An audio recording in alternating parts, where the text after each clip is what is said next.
it's up. I don't know. 0, 100. Is this it? It says I've passed it, but look, it's saying that it's up there. Oh. Yeah, it was kind of weird on Google Maps too. Couldn't really figure out where it was. Let me try to like park something. Let's look at the numbers. What number is This one. 104. 140. Okay. Are they getting bigger or smaller? They're getting bigger. Bigger. So it must have been back there. But I have a feeling it's like up. Hmm. But I don't know how to get up there. Yeah, Okay, this I'll turn doesn't around. look like the area that. I don't know. It's dark there. There's a person. Is it? Yeah. Is that a road? Private Looks like a road. Ooh. Here. Excuse us, sir. Maybe you have to go up there. Maybe. This is okay? This guy's probably really weirded out by this.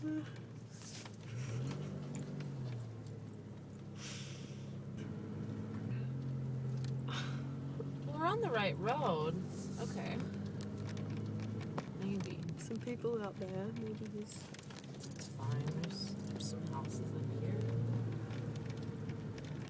10160.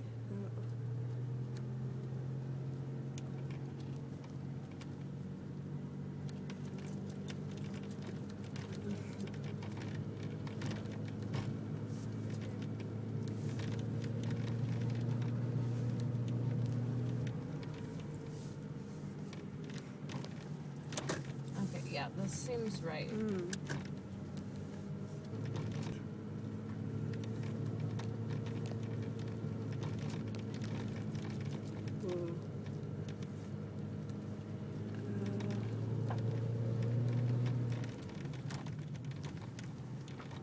This might be it. Dogs. Yeah, Is this it? I think so. Yeah, this is it. This is it. Okay. You think we can park right here?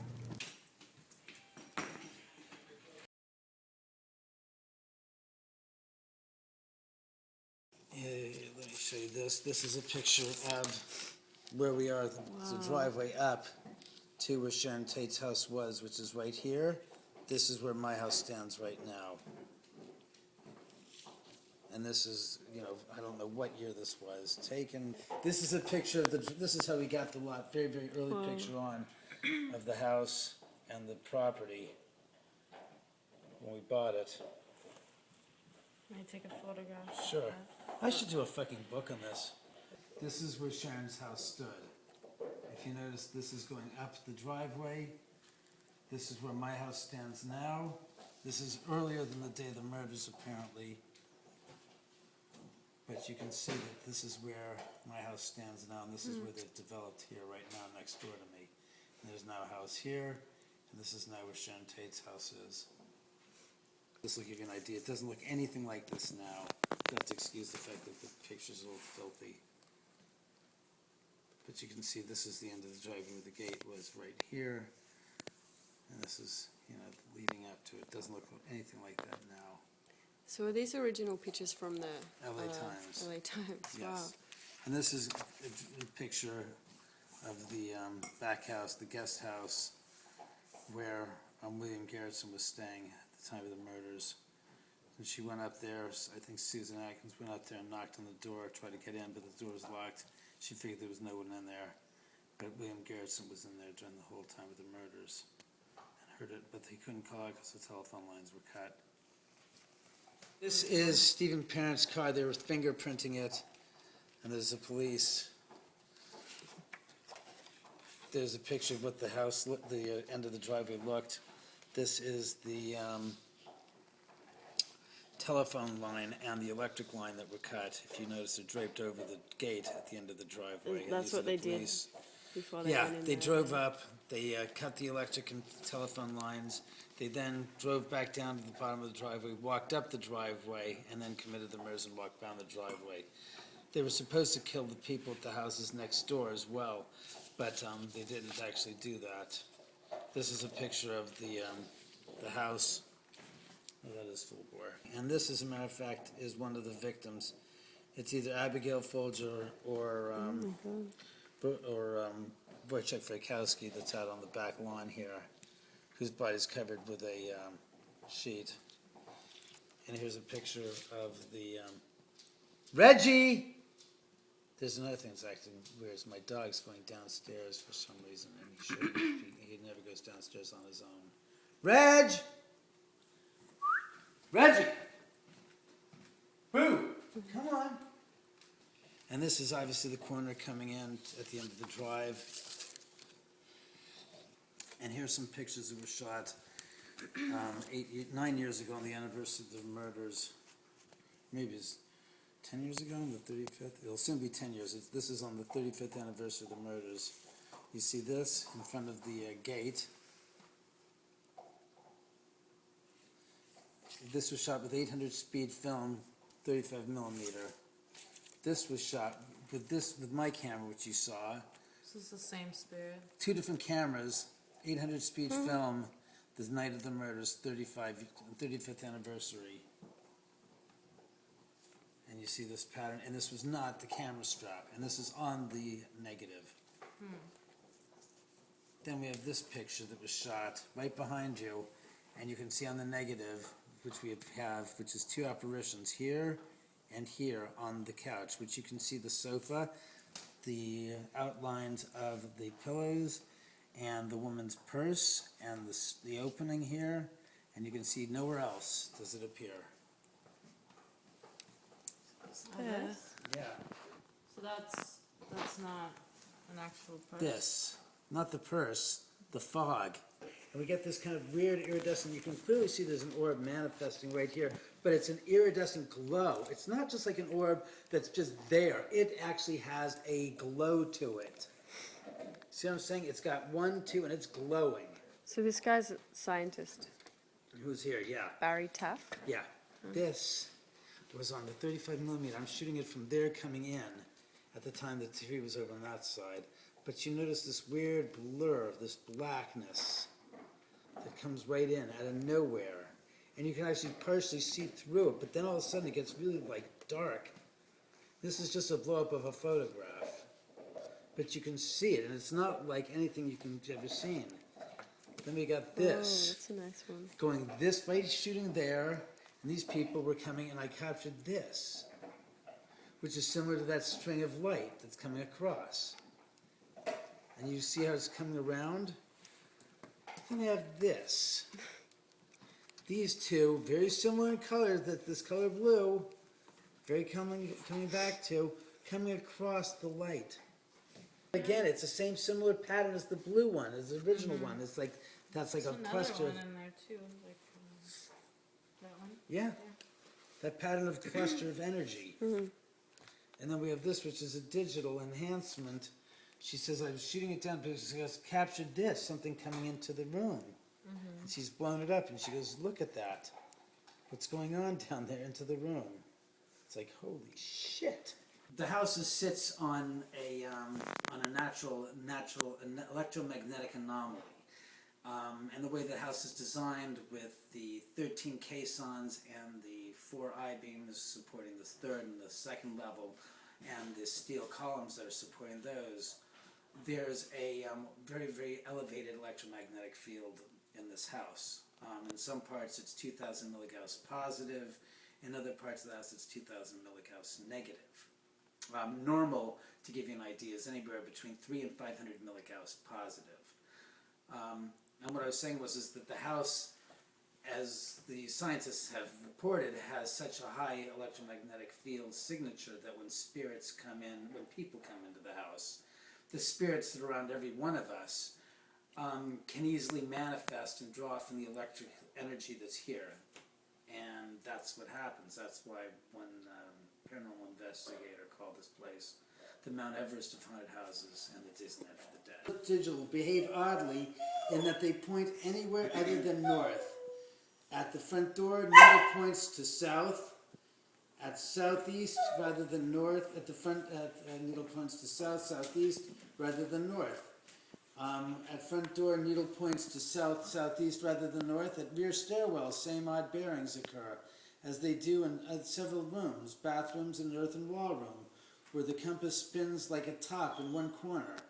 Geomagnetometer reads from 1700 milligauss. Normal is anywhere from 3 to 500 milligauss. At a rear stairwell, at the front door, it drops to 0, then abruptly reverses polarity several hundred points. During the approach of an electrical storm, the geomagnetometer reached an upper end, its range of 2 Gauss, and then overranged. The dog barking like that is totally uncalled for. He's never done that before. Reggie, what's the matter?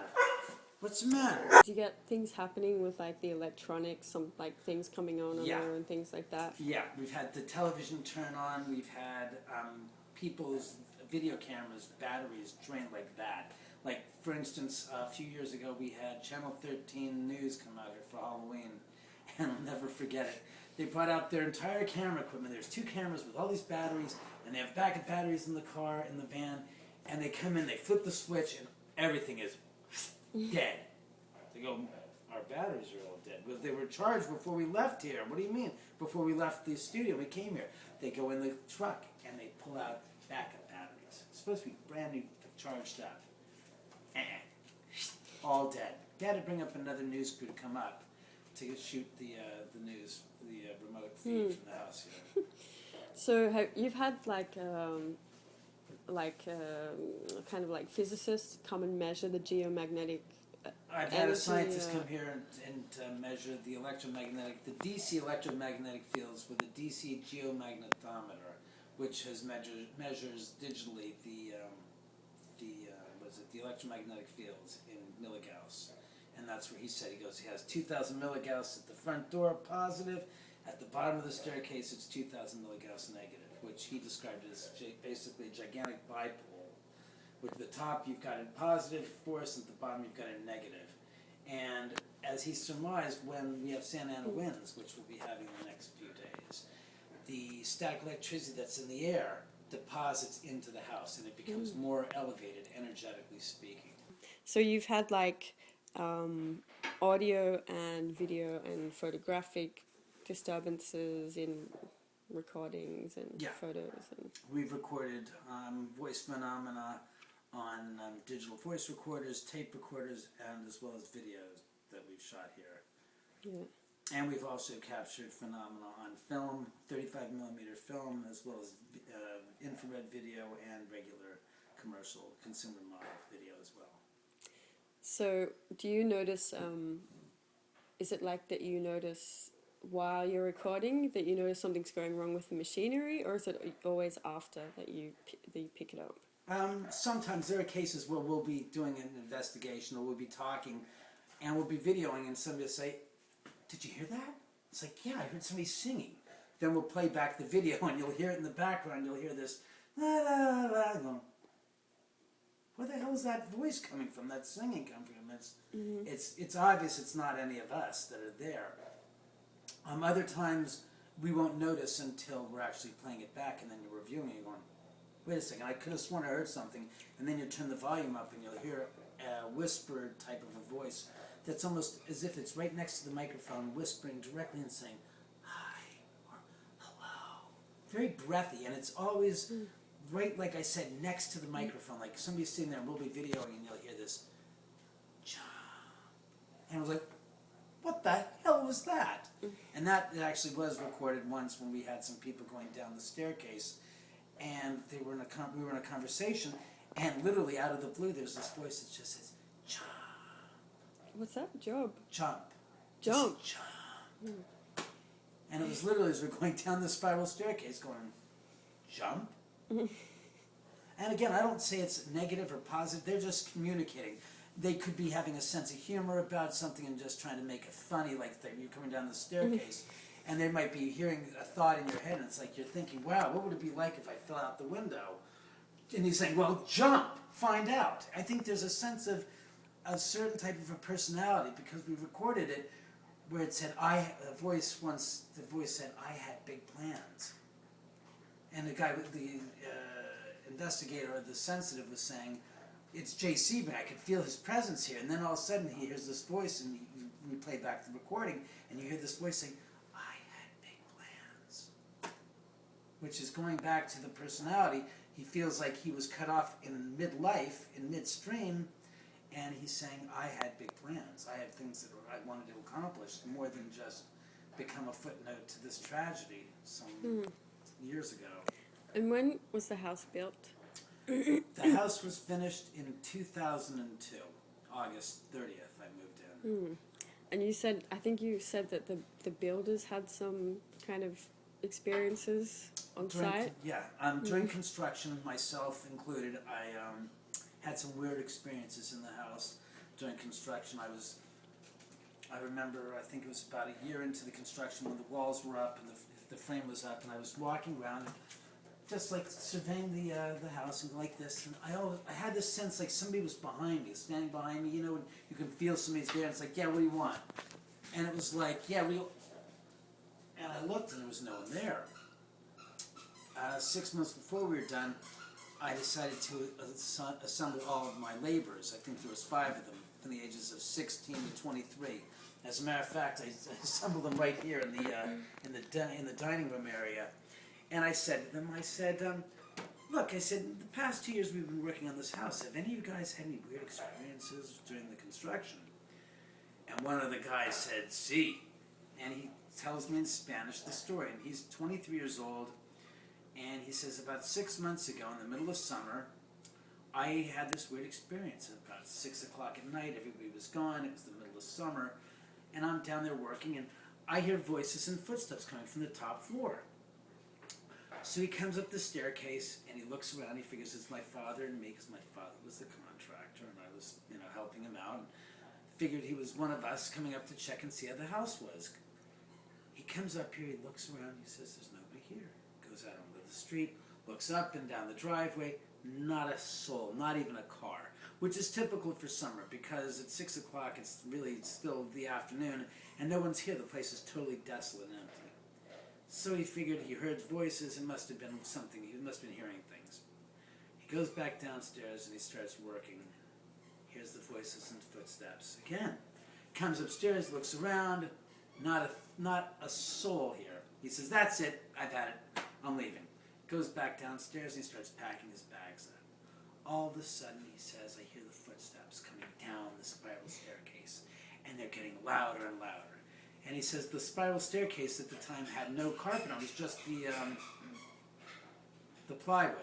So he's hearing these footsteps coming down, they're getting louder and louder as they're coming down the staircase, and he says all of a sudden they just stop. So he says it sounded like they landed, they come right down to the bottom of the landing. So he comes out of the door and he looks around, because there's no one there. All of a sudden this ice cold breeze starts coming across the back of his neck. And he says it's not like his whole body is being engulfed in a cold breeze. He goes, He goes, it's literally like a ribbon thin, like a 2-inch wide band of cold that just comes ripping across the back of his neck. He says, oh my God. He says, the hairs on the back of his neck sit straight up, and he says, dos míos, llame boy, which translated from Spanish means, oh my God, I'm leaving, oh my God, I'm leaving. And he left, and he had come back for 6 weeks. I said, wait a second. That's when you told the other guys that you were in San Salvador taking your mother? And he goes, yeah. He goes, I just couldn't come back. And I said, why'd you come back? He goes, I realized I had 2 weeks worth of work that I didn't get paid for, and I had to come back to get paid. So I came back, and I said, I remember that, because you weren't here to do the gosh darn putting in the tiles in the master bathroom. And I said, I got so gosh darn fed up with it, I said, damn it, I'm going to do it myself. So unfortunately, I put the tiles in. And to this day, there's a mark of how badly the tiles are, because some are a little taller than the others, some are a little gapped further than the others. It's a real little hodgepodge mess. So, but he said, I never stayed here after that. Past 5 o'clock, I was the first one to leave it every day after that when I came back. About a year later, about 2 years later, I'm downstairs in the same 3rd level, and I'm watching a movie with a friend, and I hear this voice coming from upstairs. And this is mid-March, so all the windows were shut. And I looked at my friend and I said, hold on one second. So I go in the other room and I pick up the telephone and I dial the machine. I dial the extension that rings to the home machine. So I ring and I go, ring.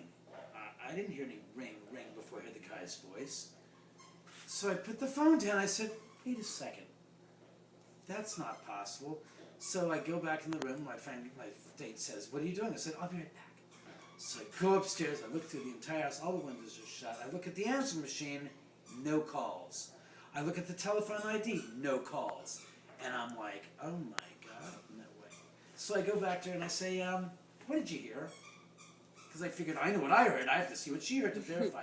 And she goes, I heard a guy, late 20s, early 30s, Caucasian, talking to somebody. I said, that's what I heard. And she goes, what do you mean that's what you heard? I said, there's no answering machine messages. There's no, you didn't hear a telephone ring before you heard the voice. And she goes,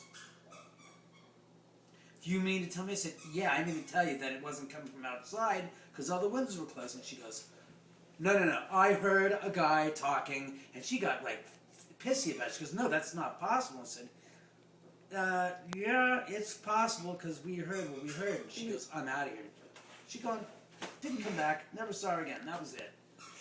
About a month later, I'm in my bedroom, and I'm sitting in bed. It's 8 in the morning. I just woke up, and I look, and I stare at the ceiling. I go, all right, it's time to get on with the day. And my bedroom sits right below this floor here.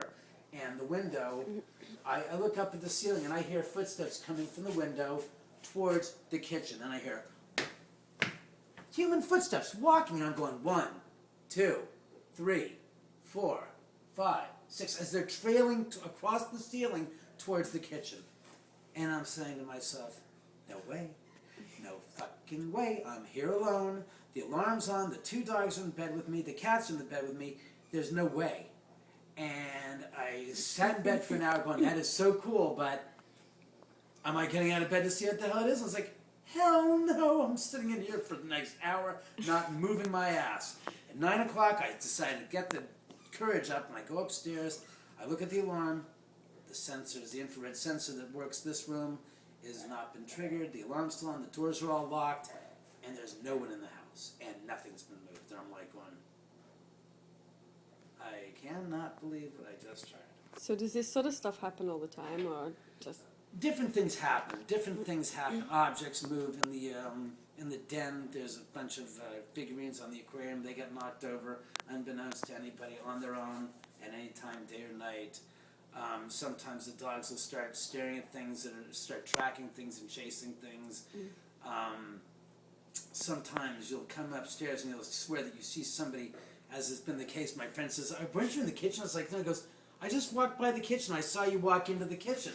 I said, you saw me walk into the kitchen? He goes, yeah, you were wearing a white shirt. And I said, what color is the shirt I'm wearing? And he goes, navy blue. And I said, and what color was the shirt that I was wearing when you walked in the house? He goes, navy blue. And I said, yeah. I said, so what makes you think that I went and changed my navy blue shirt to a white t-shirt and then put back the navy blue t-shirt on after you supposedly saw me? And I'm coming up the stairs, and he's he's like this going, he goes, I said, yeah, he goes, I wasn't in the kitchen, I'm downstairs. He goes, no man, I walked this way from the outside, and I looked in, and I saw you walk into the kitchen. And I was like, no man, I didn't. But it's like it looks like you, or he just assumed it was you because it was a person? And...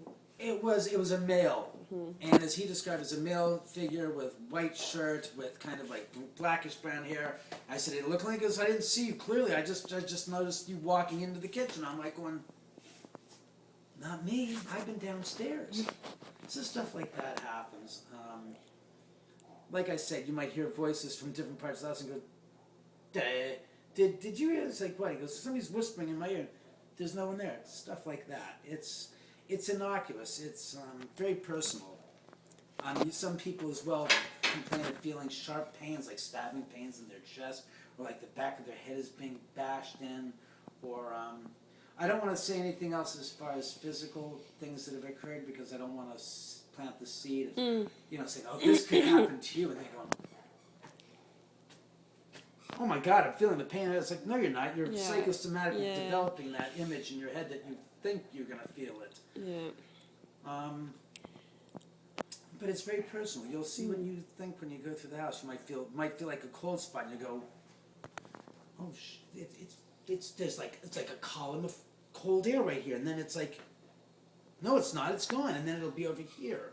Or you might be walking around and you go,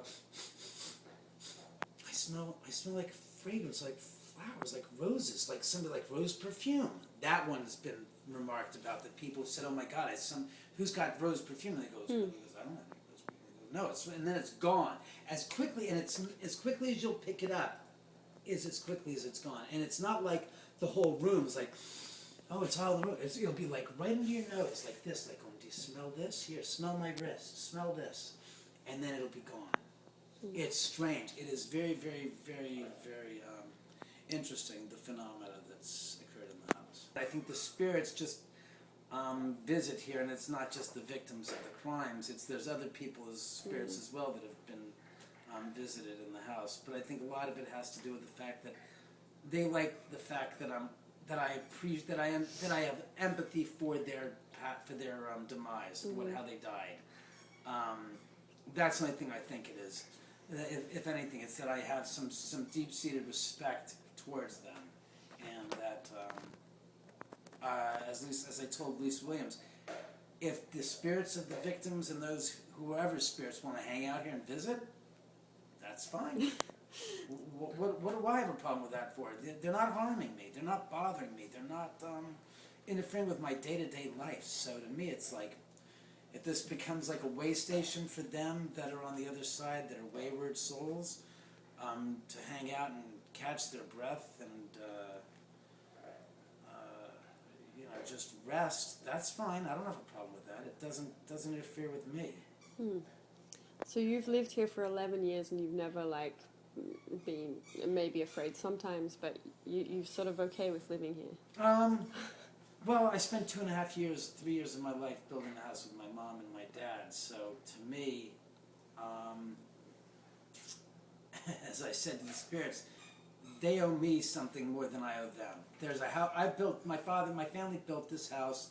So if the spirits want to enjoy the premises and hang out here, there's got to be certain ground rules, which I've laid out. They can't be destructive, malicious, dangerous.